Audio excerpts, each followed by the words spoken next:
Chapter 21. End part.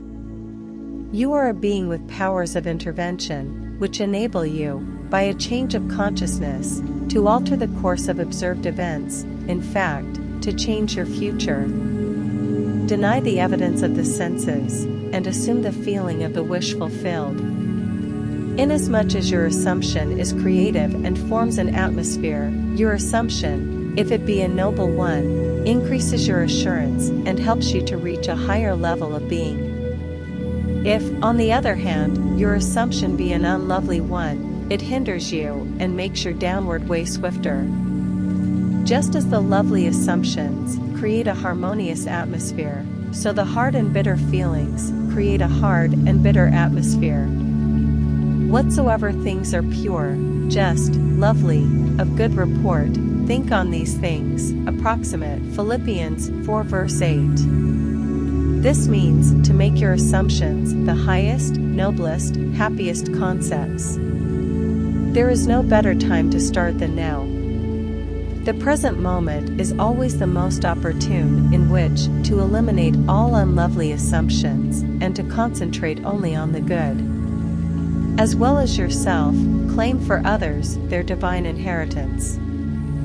See only their good and the good in them. Stir the highest in others to confidence and self-assertion by your sincere assumption of their good, and you will be their prophet and their healer, for an inevitable fulfillment awaits all sustained assumptions. You win by assumption what you can never win by force. An assumption is a certain motion of consciousness. This motion, like all motion, exercises an influence on the surrounding substance, causing it to take the shape of echo and reflect the assumption. A change of fortune is a new direction and outlook, merely a change in arrangement of the same mind substance, consciousness. If you would change your life, you must begin at the very source with your own basic concept of self. Outer change, becoming part of organizations, political bodies, religious bodies, is not enough. The cause goes deeper. The essential change must take place in yourself, in your own concept of self.